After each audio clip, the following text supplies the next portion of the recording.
If you were the child who always acted like the adult in the room, calming your parents, fixing problems, never causing trouble, this video is about you. Today we're re-diving into the hidden psychology of children who grew up too fast, why they often look strong and independent on the outside, while carrying deep loneliness and exhaustion on the inside. Stay with me, because understanding this pattern might finally make your entire childhood, and your current struggles, suddenly make sense. When people say a child grew up too fast, they often mean it as a compliment. They'll say things like, "She's so mature for her age," or "He's like a little adult." But behind that praise, there's usually a story of a child who had to carry more than their fair share, emotionally, practically, or both. In psychology, this pattern often falls under something called parentification, when the roles between parent and child get reversed. There's a big difference between normal responsibility and growing up too fast. It's normal and even healthy for kids to have some chores, to help their siblings a bit, to learn consequences. But it becomes unhealthy when the child is consistently doing the emotional or practical work that belongs to adults.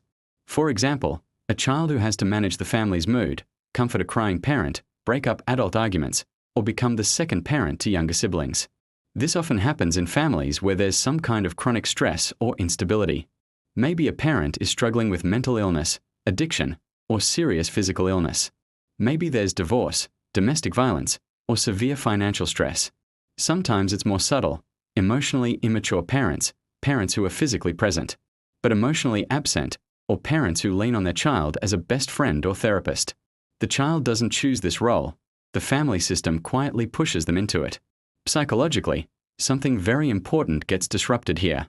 Childhood is supposed to be a time of dependence, of safely exploring the world with the security of knowing that someone bigger, stronger, and wiser is watching over you. But the child who grows up too fast learns the opposite. No one is really in charge, so I have to be. Instead of asking, "Who will take care of me?" they start asking, "Who do I need to take care of today?" There are two main types of parentification psychologists often talk about. One is instrumental parentification. The child cooks, cleans, manages finances, handles responsibilities that are beyond their age. The other is emotional parentification. The child becomes the listener, the consoler, the mediator, the secret keeper. Emotional parentification is often more invisible and more damaging, because from the outside it can just look like a very close parent-child relationship. On the surface, these children can look incredibly capable. Teachers might say, "She's so responsible." Relatives might praise how mature and level-headed the child is. But inside, that child is skipping crucial developmental steps. They don't get to really be a child, carefree, messy, needy, playful, because they're too busy being the glue that holds everything together. Over time, this creates a deep and quiet loneliness. The child learns that their own needs, feelings, and fears have to be pushed aside so that they can stay available for everyone else. They may not even notice that they're doing this. It just feels like survival. They come to see themselves as the strong one, the sensible one, or the good one, and they fear that if they ever stop being that, everything will fall apart. Underneath all of this is a nervous system stuck in a kind of constant readiness. Their body and mind are always half expecting the next crisis, the next mood swing, the next thing they'll have to fix. On the outside, maturity. On the inside, a child in a state of chronic stress, always watching, always bracing. In the next segment, we'll go deeper into the inner world of this child, the beliefs they form about themselves, other people, and their own emotions, and how those beliefs can quietly shape their entire life. Let's step inside the mind of this child for a moment. Picture a kid who wakes up already scanning. Is mom okay today? Is dad angry? Are my siblings going to fight? This hyper-awareness doesn't feel like a choice. It feels automatic.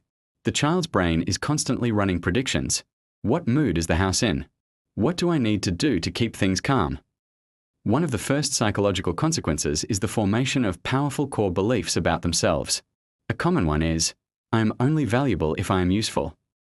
This child starts to link their worth to how much they help, how responsible they are, how well they keep everyone else together. If they ever fail at this, if they make a mistake, have a need, or cause conflict, they can feel overwhelming guilt or shame, far beyond what the situation actually calls for. Another core belief is, "My feelings are a problem."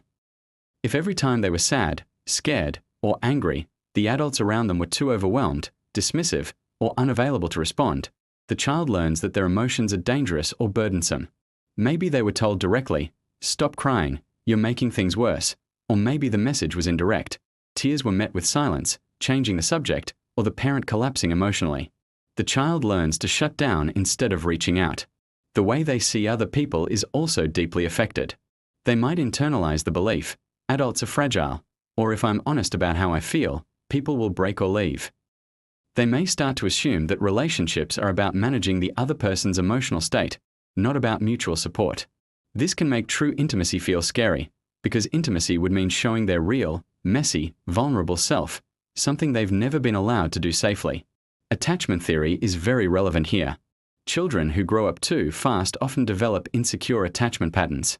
Some become anxiously attached, always worried about being abandoned, trying to anticipate needs, terrified of making someone upset.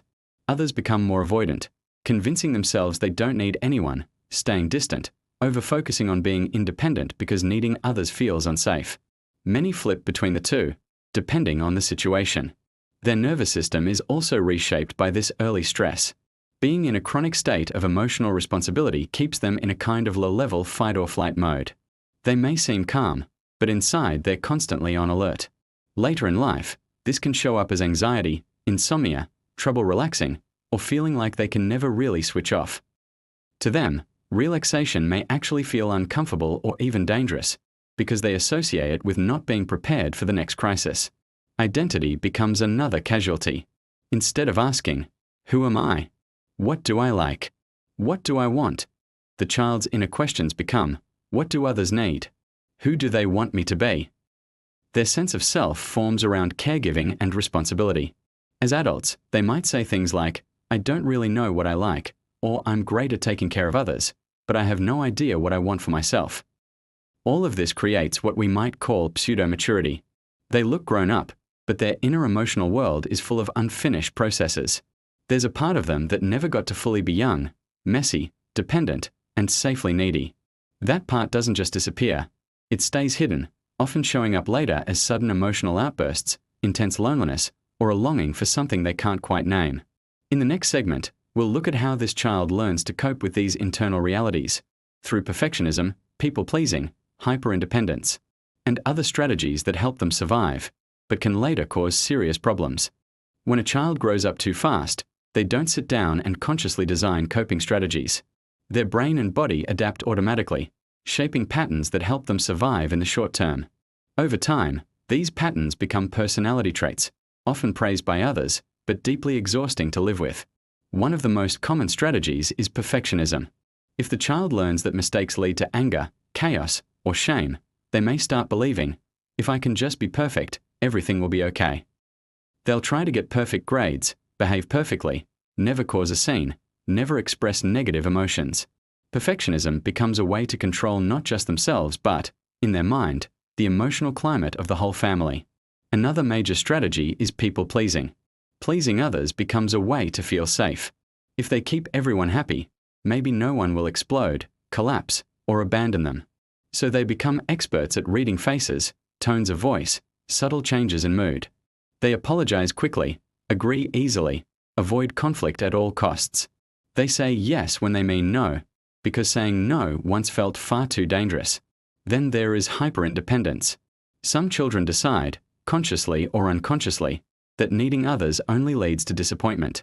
Their inner rule becomes, "I can't rely on anyone, so I'll rely only on myself." On the outside, this looks like admirable strength. They handle everything, they never ask for help, they take pride in being low maintenance. But inside, this can be a cover for deep fear of dependence and vulnerability. We also see a lot of emotional suppression. Because their own feelings were either ignored or punished, they learn to push them down. They stay focused on tasks, on fixing things, on logic. They might pride themselves on being rational or not emotional. But beneath that is usually a backlog of sadness, anger, and fear that never had anywhere safe to go.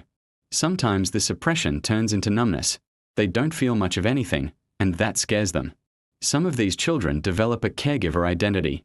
Their whole sense of self becomes wrapped around being the helper, the listener, the strong one. They might be drawn to friends, partners, or jobs where they can keep taking care of others. It feels familiar and meaningful, but also one-sided and draining. Being the helper is the only role they know, even when it hurts. All of these strategies work in the short term. They help the child navigate chaos, avoid punishment, and maintain some sense of control. They reduce immediate anxiety. If I'm perfect, if I'm helpful, if I don't need anything, maybe I'll be safe. But the cost is high. Their own emotional needs get buried so deeply that, as adults, they often don't even know those needs are there. The important thing to understand is that these aren't character flaws. They are adaptations, brilliant, creative attempts by a young nervous system to survive in a context that was asking way too much. The tragedy is that what once kept them safe can later keep them stuck, especially in adult relationships and in their own mental health.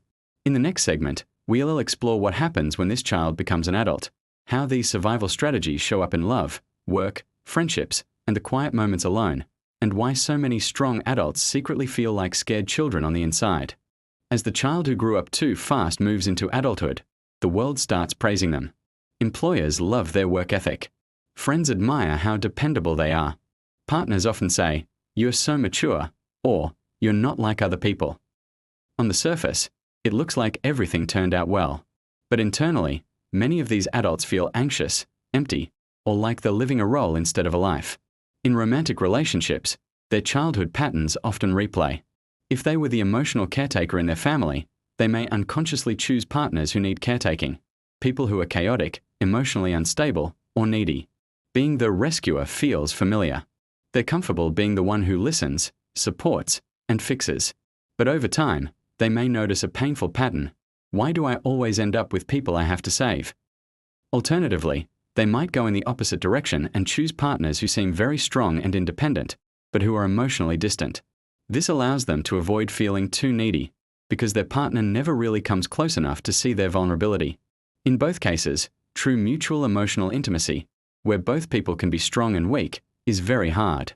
Vulnerability feels unsafe, childish, or selfish. In friendships, they often play the role of the therapist. Everyone comes to them for advice. They're the one people call during a crisis. Saying "I'm not okay" can feel almost impossible. Their identity as the strong one is too central. If they do try to open up and someone responds badly or minimizes their feelings, it can confirm their old belief. See, my emotions are too much. I should just keep them to myself. At work, the same survival strategies show up as overworking and burnout. They take on extra tasks, cover for others, struggle to set boundaries with bosses or co-workers. Saying no makes them feel guilty. Rest feels undeserved. They might become high achievers who secretly feel like imposters, terrified of making a mistake, unable to enjoy their successes, always raising the bar higher and higher. Receiving help is deeply uncomfortable. When someone offers support, they may feel awkward, suspicious, or even irritated. A part of them thinks, "I should be able to handle this on my own." Another part may crave being taken care of, but that craving is so vulnerable that they push it away. This creates a paradox. They desperately want to feel supported, yet they don't know how to let it in. Mental health struggles are very common in adults who grew up too fast. Anxiety, depression, chronic guilt, difficulty sleeping, emotional numbness, or sudden emotional breakdowns can all appear. Many wonder, why am I falling apart? My childhood wasn't that bad. I was the strong one. They may not realize that living in chronic emotional overresponsibility is a kind of quiet trauma, even if there was no obvious physical abuse. Sometimes, they also repeat the pattern with their own children, not because they're bad parents, but because it's the only model they know. They might overshare with their kids, lean on them emotionally, or unconsciously expect them to be mature and understanding beyond their years. When they notice this, it can bring up intense shame, but it can also be a powerful wake-up call that something needs to heal. In the final segment, we'll talk about what healing can look like, how an adult who grew up too fast can slowly reclaim the parts of themselves that were left behind, develop healthier relationships, and build a life where they are allowed, finally, to be both strong and human. Healing from growing up too fast doesn't mean going back and having the childhood you never got. That's not possible. But it does mean giving yourself, now, the things you should have had then: safety, care, room for your feelings, and the right to have needs. It is about slowly stepping out of survival mode and into a life that isn't built entirely around taking care of everyone else. The first step is naming what happened. Many adults who grew up too fast minimize their experience. They say, "It wasn't that bad," or "Other people had it worse."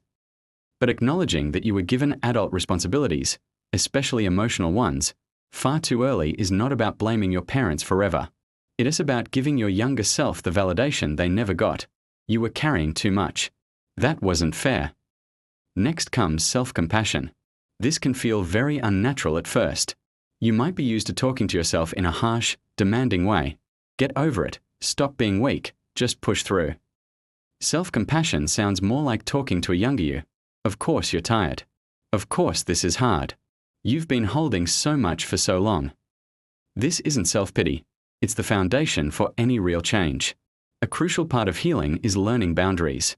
If you grew up believing your job was to manage everyone's emotions, saying no can feel like a betrayal. You might feel guilty for days over a small boundary. But boundaries aren't cruelty. They're what make real love sustainable. A simple internal shift is to ask, what am I genuinely able to give here without abandoning myself? And then act from that place, even if it feels uncomfortable at first. Another step is practicing receiving. This can be surprisingly hard. Start small, accepting a compliment without deflecting it, letting a friend help with something minor, being honest when someone asks how you are instead of saying, I'm fine. You might notice a strong urge to pull back or make a joke. That's the old pattern. Gently staying with the discomfort of being cared for is part of rewiring your nervous system to see support as safe. Reclaiming play, rest, and joy is also essential. The child who grew up too fast often doesn't know how to play. They might even feel silly or embarrassed trying. But experimenting with hobbies, creativity, or just doing things for no productive reason is deeply healing. So is rest that isn't earned by overworking first. You are allowed to enjoy life, not just manage it. Therapy can be incredibly helpful, especially approaches that focus on childhood experiences, attachment, and the body's stress response. Talking to a professional who understands parentification and childhood emotional neglect can give language to experiences you've always struggled to explain. Support groups or communities of people with similar stories can also reduce the isolation and shame. Realizing, it's not just me, is powerful. Finally, healing is about integrating your strengths instead of being ruled by them. Your capacity for empathy, responsibility, and resilience are real gifts. The goal is not to become irresponsible or uncaring. It's to also become caring toward yourself. You can still be someone others can rely on, while no longer abandoning your own inner child in the process. If you recognize yourself in this description, remember, you are not broken and you're not too late. You adapted to survive an environment that asked you to be an adult before you were ready. Now as an actual adult you have the right and the ability to build a life where you don't have to be the strong one all the time, where you're allowed to be messy, vulnerable, and fully human. If this video helped you understand yourself or your past a little better, please take a moment to leave a like and share it with someone who might need to hear it. And if you want more deep dives into psychology and healing, don't forget to subscribe to the channel so you don't miss future videos. Thank you for watching and for taking the time to care for your own story.